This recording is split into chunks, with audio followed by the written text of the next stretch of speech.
You have been taught a great lie.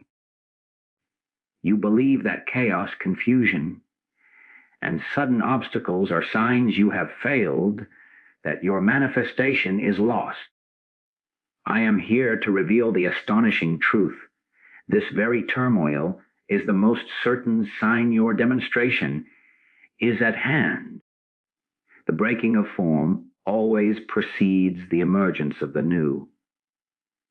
Before the visible becomes tangible, the invisible world must shake the very foundations of your old state of being.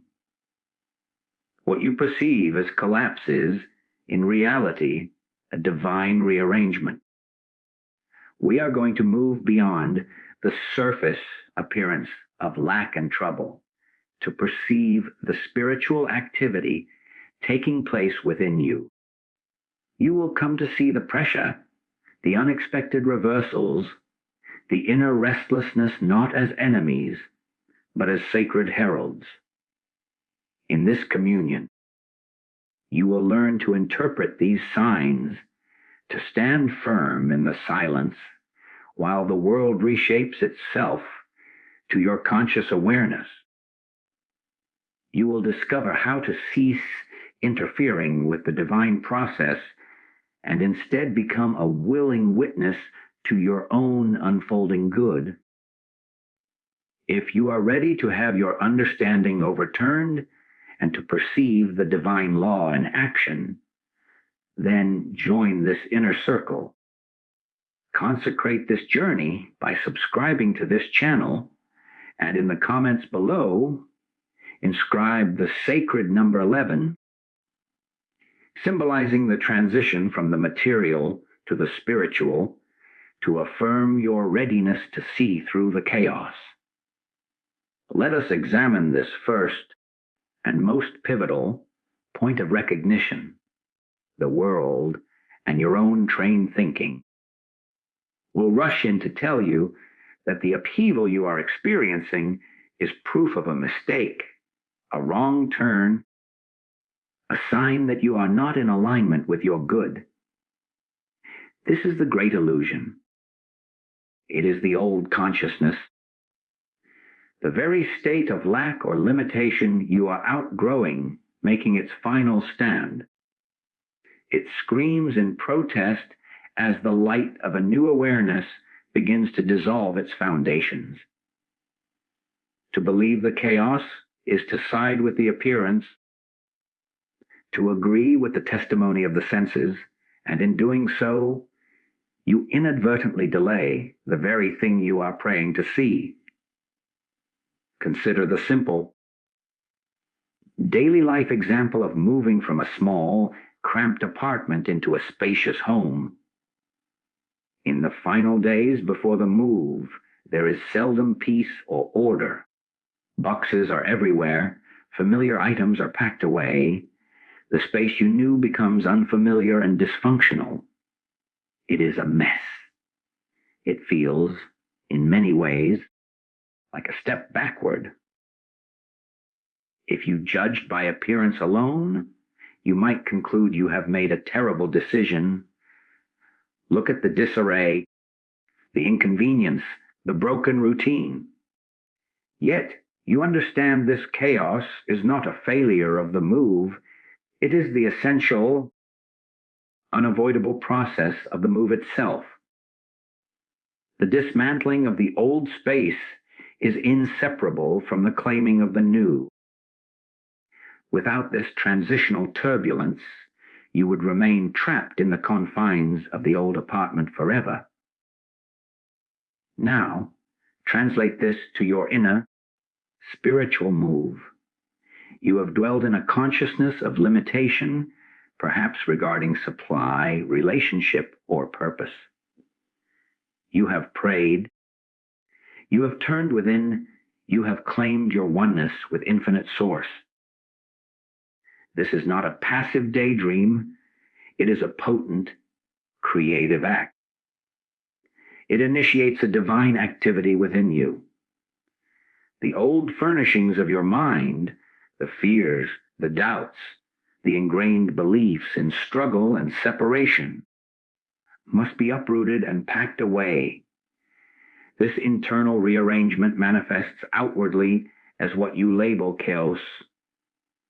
The phone call that falls through, the unexpected bill, the sudden friction in a relationship, the inner restlessness that defies explanation, these are not the universe denying you.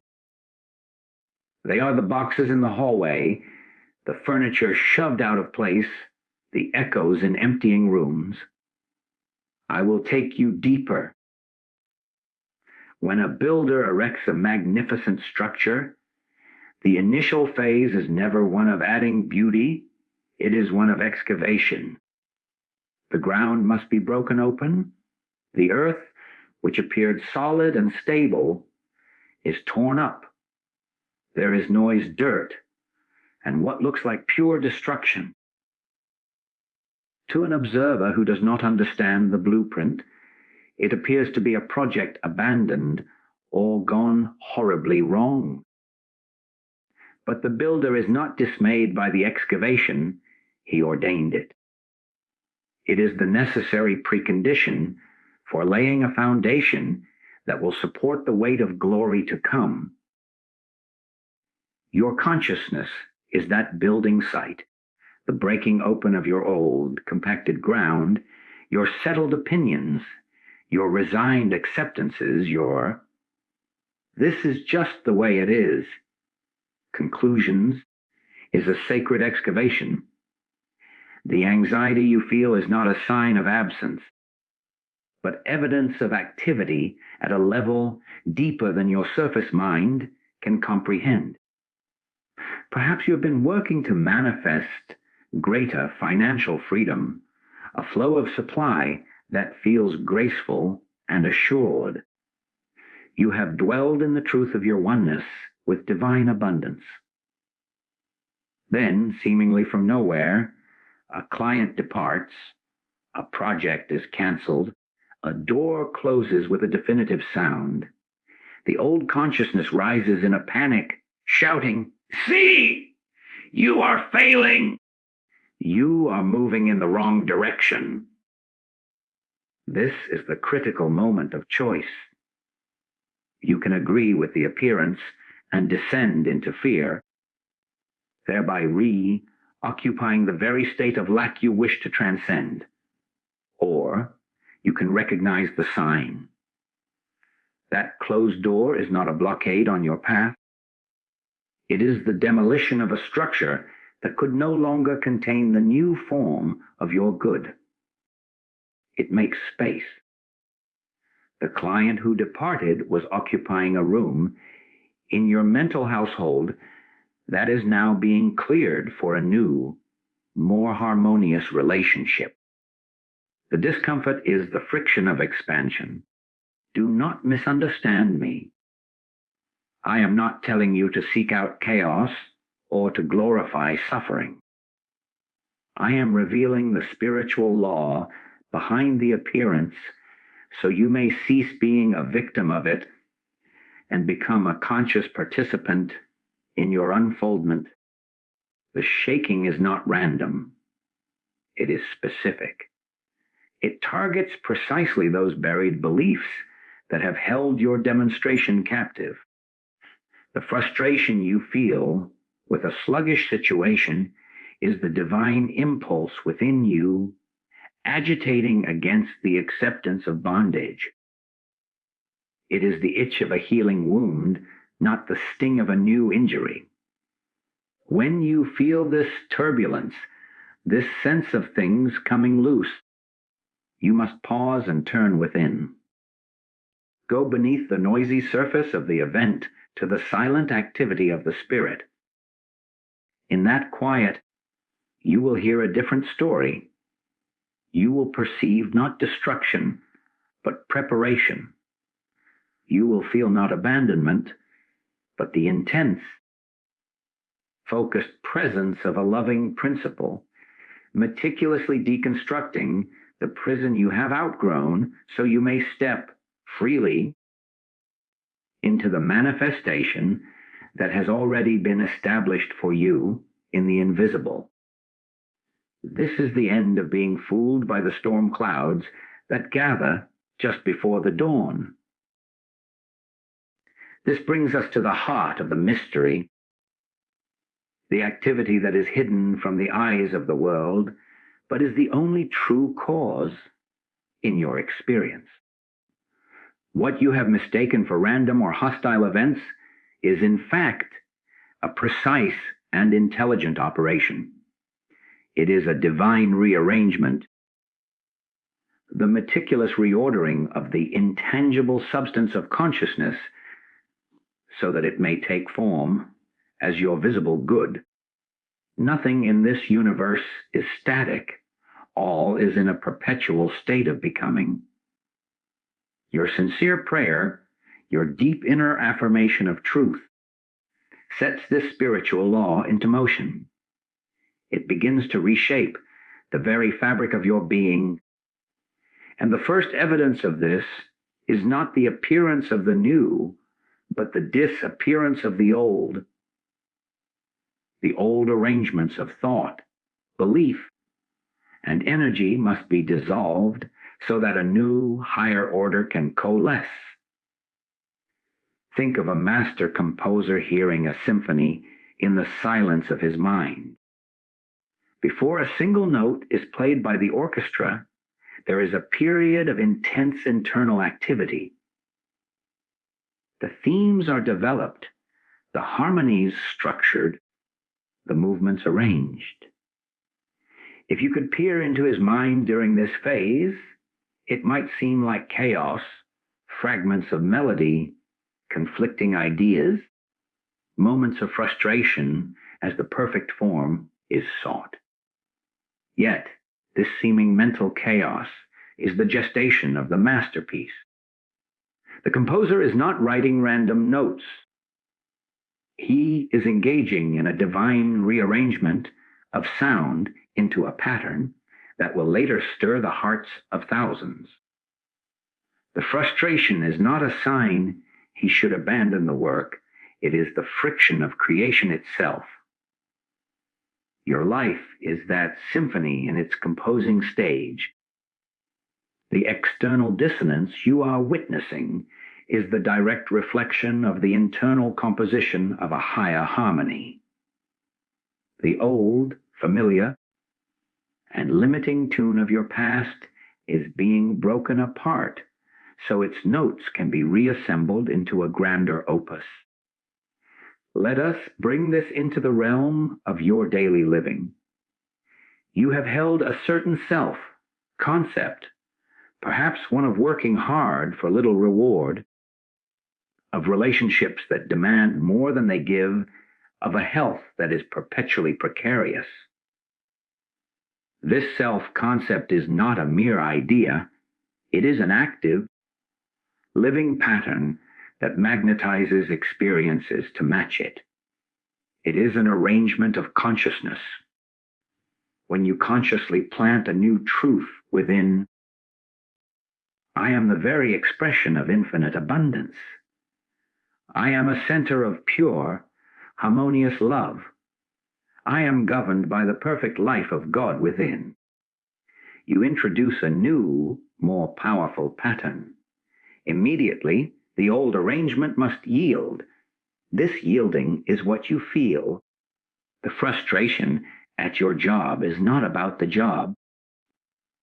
It is your expanding consciousness of purpose and value rebelling against the confines of a role that can no longer contain it.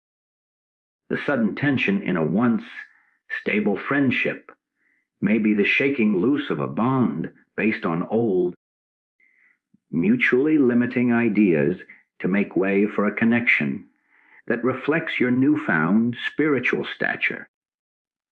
Consider the process of creating a magnificent sculpture from a block of marble. The sculptor does not begin by adding clay to the stone. He begins by removing everything that is not the angel he sees imprisoned within it.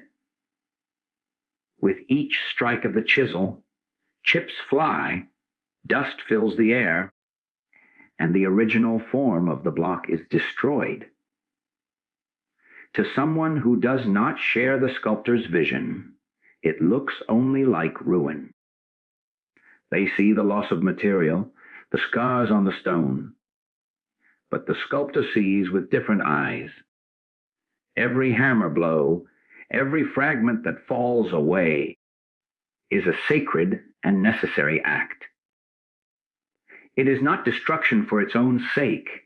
It is liberation through precise subtraction.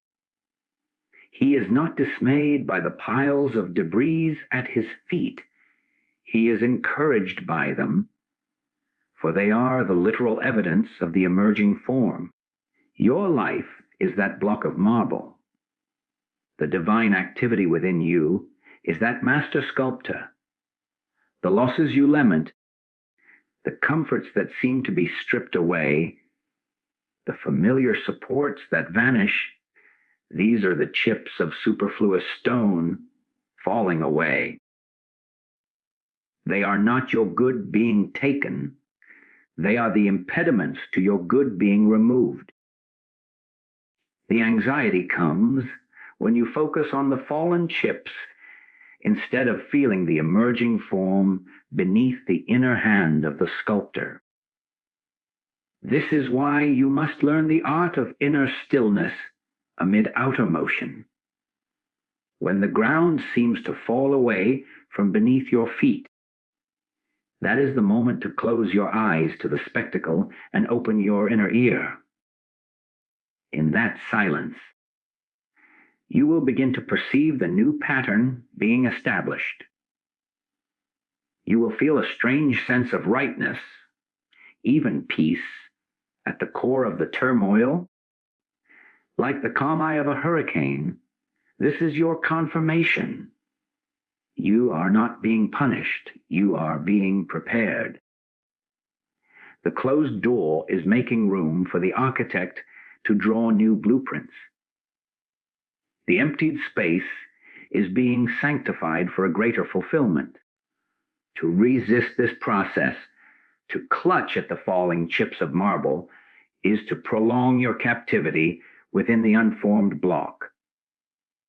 To surrender to it, to trust the invisible sculptor, is to become a cooperative witness to your own masterpiece emerging from the formless into the world of form.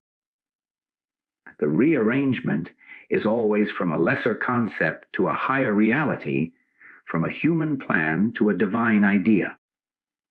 Your only task is to recognize the chisel for what it is, and to stand, not in fear of the falling stone, but in awe of the form being revealed. Having recognized the turmoil not as failure, but as the necessary divine rearrangement, you now stand at the threshold of a sacred literacy. This is where you move from being a passive, often frightened, observer of these events to becoming a conscious interpreter of their meaning. These pressures, these sudden reversals, this inner restlessness, they are not random static on the line of your life. They are heralds. They are intelligible messengers speaking the language of spiritual transition, and learning to interpret their signs is your key to moving from anxiety to awe. They are the specific sensations of the old form breaking, the unmistakable tremors that signal the new world is pushing its way into your awareness. To mistake their announcement for disaster is to turn away the very angels of your deliverance. Let us translate their language. The most common herald is a profound and often inexplicable sense of inner pressure. This is not the mundane stress of too many tasks, though it may wear that disguise. This is a deep spiritual compression, a feeling of being squeezed inwardly, as if you are a vessel that is suddenly too small for the contents it must hold. You may feel it as impatience with circumstances you once tolerated as a fiery discontent with the status quo, or as a silent, screaming knowing that there must be more than this. This is the divine impulse itself, the very energy of your unfolding good, pressing outward against the confines of your previous consciousness. It is the new wine fermenting in the old wineskin, straining the seams. The old you, the consciousness of lack or limitation, experiences this as unbearable pressure. The awakening you learns to recognize it as the thrilling, if uncomfortable, proof of impending expansion. It is the feeling a seed must endure in the dark earth, just as its husk splits, and the first green shoot determines to reach for the light. Then there is the herald of sudden reversal. A plan you were certain of, a path that seemed clear and secure, abruptly dissolves. The job offer vanishes, the agreement falls apart, the expected support withdraws. The mind, trained in linear logic, decries this as sabotage. But in the lexicon of spirit, this is the sign of a divine upgrade. It is the universe, or more accurately, your own expanding consciousness, rejecting a lesser form of your good to make way for the greater one that your deeper prayer has already activated. You asked for the ocean, but you were settling for a puddle. The disappearance of the puddle is not a denial of water. It is the clearing of the space for the tide to come in. It is the demolition of the small, cramped model so the true, spacious building can be erected. Your disappointment is the grief for the model. Your faith must be the anticipation of the building. Consider the process of a caterpillar's metamorphosis within the chrysalis. From the outside, it appears as a period of dormant, sealed off waiting. But inside, a process of breathtaking violence and dissolution is underway. The old form, the caterpillar, is completely broken down into a kind of organic soup. From this liquid state, the structures of the butterfly are assembled. Now, imagine if the caterpillar, in the midst of this liquefaction, retained a point of awareness. What would it experience? It would feel its entire known world dissolving. Every anchor of its identity, its legs, its eyes, its familiar shape melting away. It would feel pressure, confinement, and a terrifying loss of control. It would have no sensory evidence that a butterfly was the goal. Based on its past experience, it would have every reason to believe it was dying. And in a sense, it is. The old is dying, so the new can be born. Your experience of chaos is that liquefaction. The feeling that you are losing your grip, that the solid pieces of your life are turning to liquid, is not a sign of death, but of metamorphosis. The pressure is the forming of the wings. The darkness is the necessary condition for the transformation. To interpret these feelings as failure is to side with the caterpillar's fear. To interpret them as heralds is to align with the butterfly's destiny. Another potent herald is a sharp, intuitive clarity that cuts through former confusion, often arriving alongside the turmoil. It is a sudden knowing of what you must release, a boundary that must be set, a truth that must be spoken, even if it causes temporary friction. This is the blueprint asserting itself through the noise of demolition. It is the inner architect directing the wrecking ball. When you feel compelled to make a difficult but truthful choice amidst the chaos, that is not you creating more problems. That is you consciously cooperating with the rearrangement. You are wielding the chisel yourself, guided by an unseen hand, striking away a piece of the stone that no longer serves the form.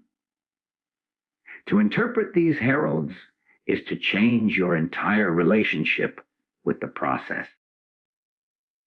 The financial worry that grips you in the night becomes a sign to look beyond the bank account to the infinite source that is restructuring your channel. The relationship tension becomes a signal to release the old dynamic and stand in the truth of divine love, allowing the relationship to transform or fall away as the new pattern demands.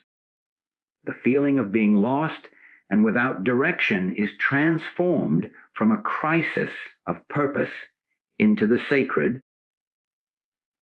Empty space between movements in the symphony, a silence pregnant with the next melody. You stop fighting the pressure and instead ask, what is being birthed in me? You cease lamenting the closed door and begin searching the horizon for the new path that is being revealed.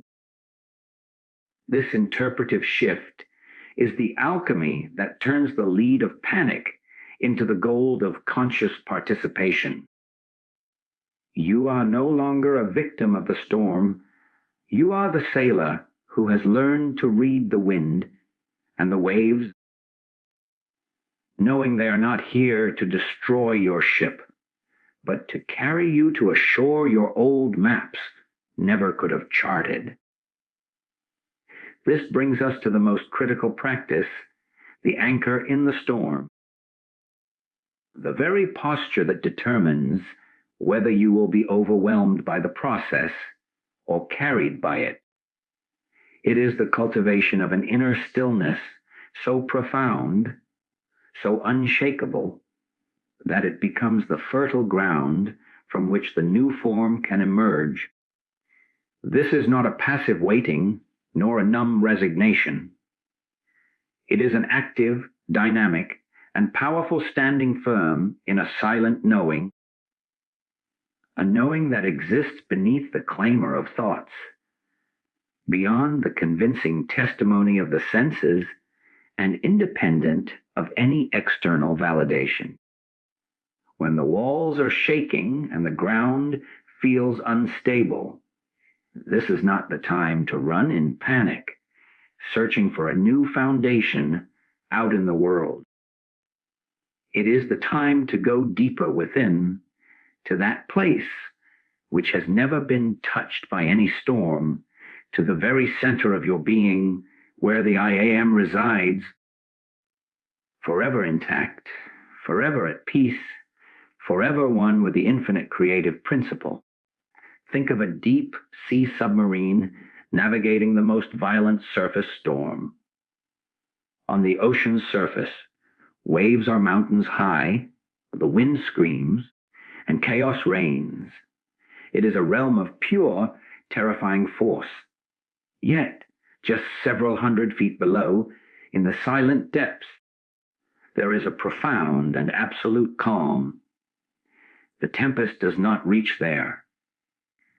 The water is still, movements are gentle, and a perfect peace prevails. The submarine is not saved by fighting the waves on the surface. It is saved by descending into the quiet depth where the storm's power is nullified. Your awareness is that vessel. The chaos of rearrangement is the surface storm, real in its realm, powerful in its effect, but not the ultimate reality. Your practice is to consciously descend from the churning surface of your worried thoughts, your fearful projections, and your sense, base conclusions, down into the silent depth of your own being. In that depth, you do not find answers to the surface problems. You find something far greater. You find the absence of the problem itself. You find the peace that reassembles all things. Consider a daily life example. You are in a crucial, heated negotiation. Voices are raised, positions are rigid, and the atmosphere is thick with conflict. In that moment, if you react from the surface, matching anger with anger, fear with defensiveness, you become part of the storm, and the outcome will be born of that chaos. But if, in the midst of that turmoil, you can consciously withdraw for a moment into that inner silence, you accomplish something miraculous. You cease to be a particle buffeted by the emotional weather and become the eye of the hurricane itself. From that centered calm, your words may carry a different weight. Your perception may see a third option invisible to the combatants, and your presence may inadvertently calm the room.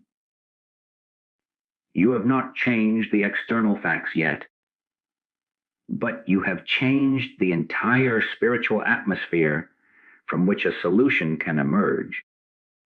The negotiation within your own consciousness during manifestation is no different. The pressure, the apparent loss, the confusion, these are the raised voices of the old state arguing for its life. To stand firm in the silent knowing is to refuse to argue back on its level. It is to abide in a truth so deep that it needs no defense. This silent knowing is not a blank mind. It is a mind filled with a specific substance, faith, but not faith in something external. It is faith as the very substance of your being. It is the inner conviction, beyond all proof, that the spiritual law you have set in motion is immutable and cannot return to you void. It is the unwavering awareness that the divine rearrangement is perfect, intelligent, and benevolent in its action. When the phone does not ring with the expected call, this silent knowing does not frantically dial numbers. It rests. It knows the connection, in its right and perfect form, is being orchestrated. When a financial obligation appears without visible means to meet it, this silent knowing does not devolve into calculations of lack. It abides in the infinite nature of source. It treats the appearance not as a truth to be fought, but as a shadow that must dissolve in the presence of the light you are steadfastly holding. Imagine a master potter at her wheel. A lump of clay spins before her, formless and chaotic. Her hands are upon it, applying pressure, shaping, guiding. But the true power is not in the frantic movement of her fingers. The true power is in the unwavering, silent, knowing center within her, the vision of the vessel she intends to create. That inner vision holds steady, and it directs every subtle adjustment of her hands.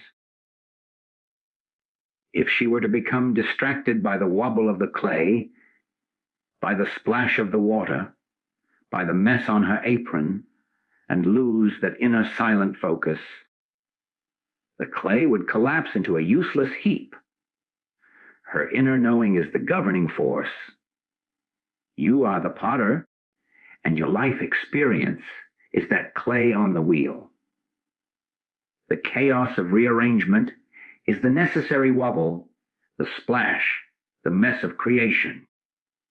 To stand firm in the silent knowing is to keep your inner eye unwaveringly on the finished, perfect form, the manifestation as a spiritual fact already complete in the invisible. From that place, you do not add to the chaos with fearful thoughts. You impose order upon it by the quiet power of your consciousness, held in alignment with the divine idea. Your hands, your actions in the world, will then be guided from this center, moving not from panic, but from a quiet assurance, doing the next right thing without straining to force the entire pot into existence at once. This is how you become a cooperative creator, not a frantic manipulator. You hold the silence and let the power that knows the way use your life as its instrument of revelation. This silent knowing, this steadfast inner posture, naturally unfolds into the next sacred discipline, the practice of non-interference. This is perhaps the most challenging, yet most liberating, step in the entire unfoldment. Having recognized the signs, having felt the pressure of the new, and having found your anchor in the depths, the great temptation now is to rush back to the surface and begin to help. The process along with human hands. You will feel an almost irresistible urge to manipulate, to control, to force solutions, to patch together the crumbling walls of the old structure in a desperate attempt to regain a sense of security. This is where the demonstration is most often lost, not because of a lack of faith, but because of a misdirected action born of a lingering fear that the divine activity is not sufficient on its own. Non-interference is not apathy. It is the supreme act of trust. It is the conscious decision to withdraw your personal sense of power, your human willfulness, and your mental scheming from the equation, and to allow the spiritual machinery you have set in motion to operate unimpeded. Consider the farmer who has planted his seeds in fertile soil. He has prepared the ground, chosen the seed with care, and placed it beneath the earth. His work for now is done. What would you think if you saw him return to the field each hour, digging up the seeds to check on their progress, poking at them, trying to pull the tiny shoot upward with his fingers to make it grow faster? You would know he is ensuring its death. His interference violates a natural, intelligent process that works perfectly in darkness and silence. The seed must be left alone to interact with elements he cannot see, the moisture, the microorganisms, the innate intelligence within the seed itself. His job is to tend the perimeter, to ensure the field is watered, to protect it from pests, but not to interfere with the hidden germination. Your prayer, your conscious realization of oneness with your good, is the planting of a perfect seed in the soil of consciousness. The chaos of rearrangement is the dark, fertile process of germination.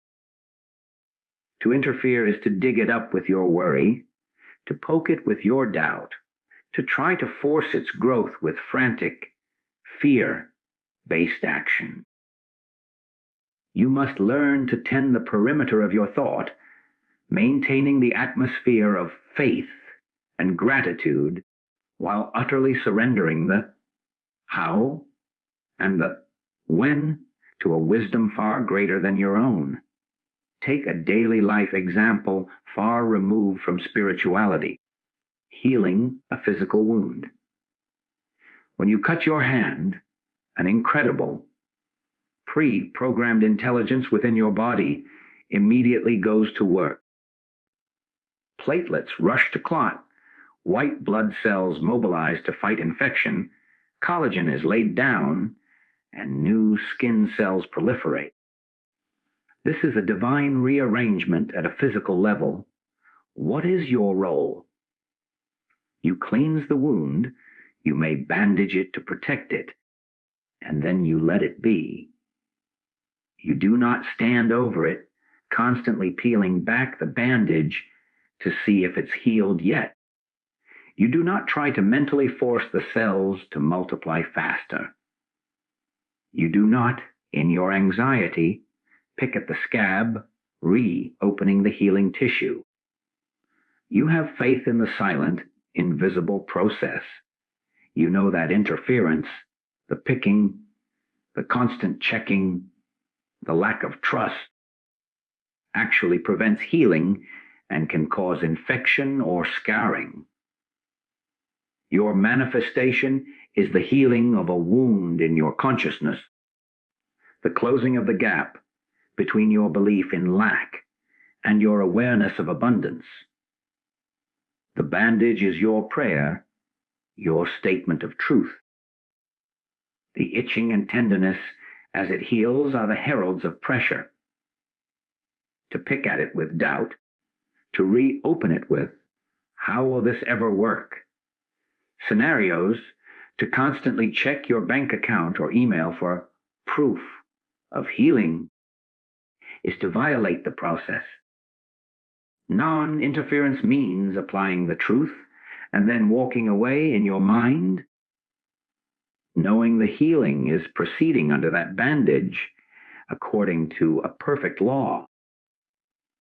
This is where you transcend the role of the anxious builder and assume the role of the approving architect. The architect has a vision. He creates the detailed, perfect blueprint. He then hands this blueprint to the construction crew. If he is wise, he does not stand on the site every day, grabbing hammers from the carpenters, telling the electricians where to run each wire, moving bricks because he doesn't like the look of the pile. He trusts the blueprint and the skilled workers to execute it. He makes periodic inspections to ensure the work aligns with the plan, but he does not interfere in every minute action. Your desire, when held in the silent knowing of its reality as a spiritual fact, is that blueprint. The divine creative power is the construction crew. The noise and mess of the building site are the chaos you experience. Your interference, your mental arguing with the process, your attempt to build it yourself with limited resources, your panic when a wall is framed in a way you didn't expect only causes delays and defects. Non-interference is the act of handing over the blueprint with absolute trust, and then occupying yourself with other things, holding only to the vision of the finished structure. You do not abandon the project, you abandon the false belief that you alone are the builder. You shift from being a frantic laborer, sweating and struggling in the dust, to being the calm, assured architect who already sees the building complete in his mind's eye, and who knows that every hammer blow, even the loud and disruptive ones, is serving that glorious end. This is the ultimate surrender, and in this surrender lies your ultimate power. For you are no longer blocking the flow with the clutter of your own small efforts. You become a clear channel, and the infinite rushes in to fill the space you have provided. And so we arrive at the culmination, the blessed state of grace that is the natural outcome of all that has preceded it, the conscious act of witnessing the unfolding. This is not a passive waiting, nor is it the tense anticipation of a hoped-for event. It is an active, reverent, and joyful participation in the revelation of what has always been true in the realm of spirit. Having ceased to interfere, having stood firm in the silent knowing, you now assume the most privileged role of all, that of the first witness to your own salvation. You are no longer the builder, nor even the architect standing anxiously at the fence line. You have become the one for whom the temple is being built, now invited to walk through its doors as they are hung, to feel the coolness of its marble as it is laid, to watch the light pour through the stained glass as it is installed. You are witnessing the invisible become visible, the spiritual idea taking on form and substance before your very eyes. This is the sacred transition from prayer to possession, from principle to demonstration. Imagine a master painter completing a monumental fresco on a vast, vaulted ceiling. For weeks, the work has been shrouded in scaffolding. The artist has been up there, alone in that dusty, cloistered space, laboring with intense focus. You, the patron, have heard the sounds, the scrape of the trowel, the clatter of tools, the occasional frustrated sigh. You have seen the signs of work, paint stains on the floor, sketches on the walls. You have even felt the pressure of your own anticipation, trusting in the artist's vision, but unable to see it. Then, one day, the scaffolding begins to come down. Not all at once, but section by section. This is the moment of witnessing. As each pole and plank is removed, a fragment of the masterpiece is revealed, a swirl of color here, the compassionate curve of a face there, a hand reaching out of the clouds. Each revelation is complete in itself, yet it hints at a greater, breathtaking whole still veiled. You do not rush the workers removing the scaffolding. You do not complain that only a foot is visible and not the entire figure. You stand in awe of each emerging detail, knowing it is proof of the greater glory coming into view. Your manifestation unfolds in precisely this way. The scaffolding of your old consciousness, your limiting beliefs, is being dismantled. Each piece that falls away reveals not the entire new life at once, but a fragment of it, an unexpected check, a chance meeting that feels divinely orchestrated, a sudden inner resolution to a long-standing problem, a door opening with effortless ease where before there was only a wall. These are the first sections of the masterpiece being unveiled. Consider a more grounded daily life parallel. You have placed an order for a custom-made piece of furniture, designed exactly to your specifications to fit a troublesome space in your home. You have approved the blueprint. This is your prayer, your clear desire. Then you wait. You hear nothing for a time. Then you receive a call the wood has been selected. This is your first sign. Later, an email arrives with a photo of the joined frame. This is another. Still, you cannot use it.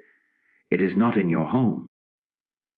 But each communication is a tangible evidence of the process moving unfailingly toward completion.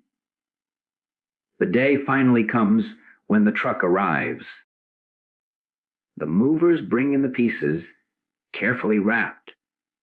You do not snatch the wrappings off in a frenzy. You watch as they are methodically removed, revealing the legs, then the surface, then the fine details of the joinery. With each unwrapping, your certainty grows. You are not creating the piece in that moment.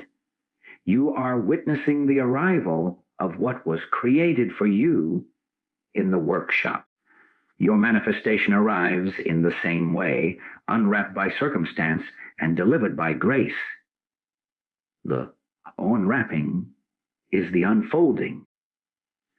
The sense of deep rightness you feel when a solution presents itself, the effortless flow of a conversation that leads to an opportunity, the sudden availability of a resource at the perfect time. These are the protective coverings being peeled back to show you the substance of your faith. This is why gratitude is the natural breath of this stage. It is not a tool to manipulate more good into coming. It is the involuntary response of a heart that sees the pattern emerging. You give thanks not for the complete picture, but for the visible brushstroke that confirms the painter is at work. You give thanks for the single, unwrapped corner of the furniture, for it proves the delivery has been made. This grateful witnessing does something profound to your consciousness. It aligns you perfectly with the creative flow. It is the final surrender of how and when, replaced by a rapt attention to what is being revealed right now.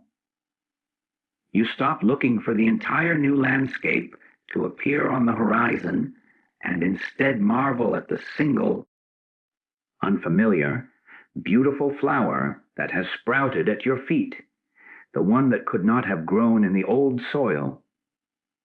That flower is your evidence. That ease where there was once struggle is your confirmation. That synchronicity is the universe whispering, you are on frequency. Witnessing is an act of high spiritual perception. It requires you to see with the inner eye, to interpret the small events of your day as chapters in a greater, holy narrative written by your own higher consciousness. The phone call that brings good news is not a lucky break. It is a panel of the scaffolding falling away. The sudden inspiration that solves a problem is not your own cleverness. It is the artist's hand revealing a new color on the ceiling. As you practice this sacred observation, a profound peace settles over you. The anxiety of the chase evaporates. You are no longer a seeker, running after your good.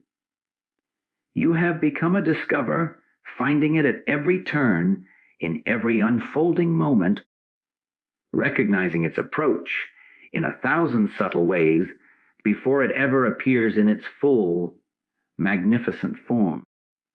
You live in the joyful certainty of the gardener who has planted the seed and now, each morning, walks the rows not in worry, but in wonder, looking for the first green breaks in the soil, knowing the harvest is already an inevitability, written in the secret language of life itself.